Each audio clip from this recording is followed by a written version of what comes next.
अगर इन आंसुओं को रोकूंगा तो दिल फट जाएगा मेरा।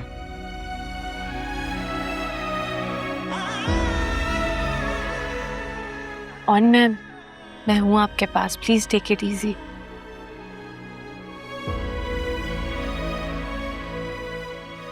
इन दोनों ने हमेशा यही किया है मेरे साथ, हमेशा।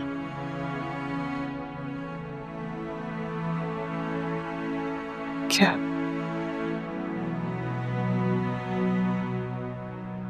मैंने जब भी इनसे कुछ मांगा इन्होंने मुझे उसके बदले सिर्फ पैसा दिया। क्या सिर्फ औलाद को सिर्फ पैसे चाहिए? माँ बाप का प्यार नहीं चाहिए? क्यों नहीं समझते इस चीज को? जब इन दोनों को एक दूसरे के साथ नहीं रहना था तो मुझे क्यों पैदा किया? क्या चाहते हैं ये मुझसे? किसी एक ने भी मुझे अपने पास नहीं रखा। वालिदैन के होते हुए भी यतीमों की तरह जिंदगी गुजारी है मैंने।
राहत, थोड़ा सब्र से काम लो। हाँ, मैं समझाती हूँ ना। चला जाएगा ऑन पेशावर, मैं किस तरह उसे संभलने का वक्त तो दो।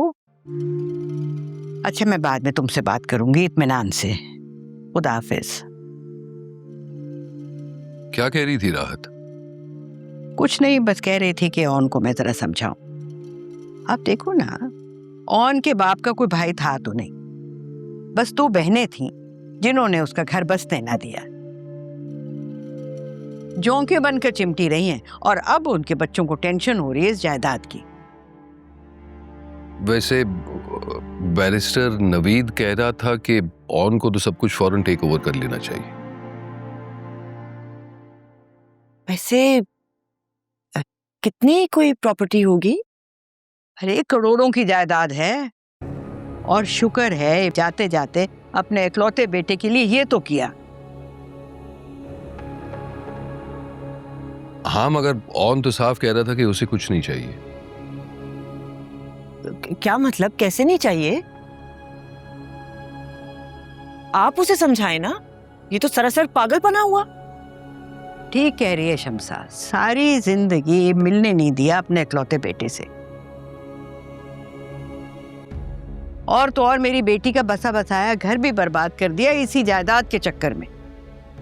वैसे बैरिस्टर नवीद ये भी कह रहे थे कि सब कुछ ऑन का ही है, क्योंकि दूसरी बीवी के साथ तो कोई औलाद ही नहीं हुई। कमाल है, वैसे बैठे बिठाए इस लड़की की तो लॉटरी निकल आई।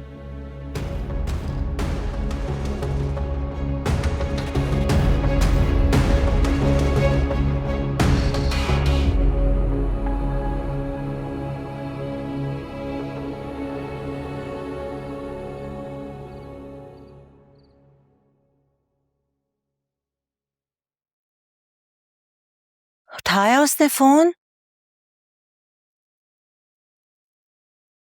नहीं अम्मी। इतनी बार कहा है कि उसकी लगाम खींच के रखो। मैं अगर लगाम खींच के रखी ना तो फैक्ट्री हाथ से निकल जाएगी। पता नहीं कौन सी मनहूस खड़ी थी जब मैंने इसके बाप की बात मान ली और एक लम्हे में हमारी फैक्ट्री हमारे हाथ से चली गई। मम्मी प्लीज अभी सिर्फ तहम्मुल से काम लें, ठीक है? आप ये भूल रही हैं ये आयला नहीं है, रिमला है। इसका दिमाग खराब होगा ना, 1 सेकंड में तूफान मचा देगी। ये मेरी शान में कसीदे क्यों पढ़े जा रहे हैं? तुम पार्लर नहीं गई? तुम्हारी अपॉइंटमेंट थी ना? मुझे जरूरत नहीं है, लेकिन मेरी जगह आप चले जाए ना। स्किन थोड़ी डल सी लग रही है, अच्छा सा फेशियल करवा के आइएगा। मेरी फिक्र छोड़ो, तुम अपने आप पे ध्यान दो। रुखसती मेरी नहीं तुम्हारी है। ऐसे कौन से शहजादे के साथ रुखसती हो रही है मेरी, जो मैं 4 दिन पहले जाकर पार्लर में बैठ जाऊं? फिलहाल मेरा कोई खास मूड नहीं है। बुआ, ब्लैक कॉफी ले आए मेरे लिए प्लीज।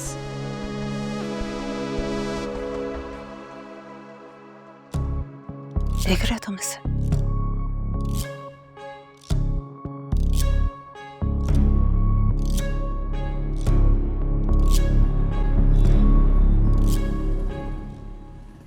बीजान, क्या जरूरत थी आपको इस तरह घर आने की?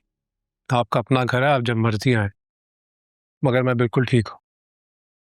बेटा जिस अंदाज से तुम घर छोड़ के निकले थे ना, मेरा तो दिल दहल गया था। सुकून नहीं मिला तो फिर शमसा को लेकर आना पड़ा। शमसा ममानी का मूड तो बहुत अच्छा लग रहा है। दोपहर में जहर खाने की बातें कर रही थी। है तो ये तल्ख हकीकत, लेकिन पैसे में बहुत ताकत है, इसलिए मेरी बात मान लो बेटा। शमसा ममानी ने कहा है आपसे मुझे ये सब कुछ समझाने के लिए। अरे वो क्यों कहेंगी? क्या मुझ में समझ नहीं है? दीवानी हूं क्या मैं? तुम्हारे बाप की जायदाद है, उस पर तुम्हारा हक है बेटा। अगर वो तुम नहीं लोगे तो उसके भांजे और भांजियों में बट जाएगी। क्या जरूरत थी उनको आखिरी वक्त पे मुझ पर ये मेहरबानी करने की? इसमें जहांगीर का नहीं, तुम्हारी माँ का कसूर है, जिसने कोर्ट से तुम्हारी कस्टडी ली थी। हमेशा फोन करके तुम्हारा पूछता था मुझसे।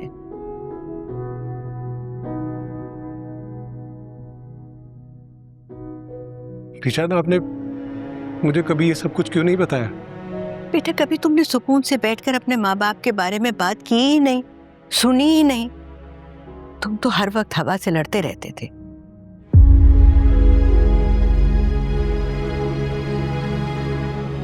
जहांगीर ने तो अपने वादे का पास रखा जो उसने कोर्ट में तुम्हारी माँ को दिया था।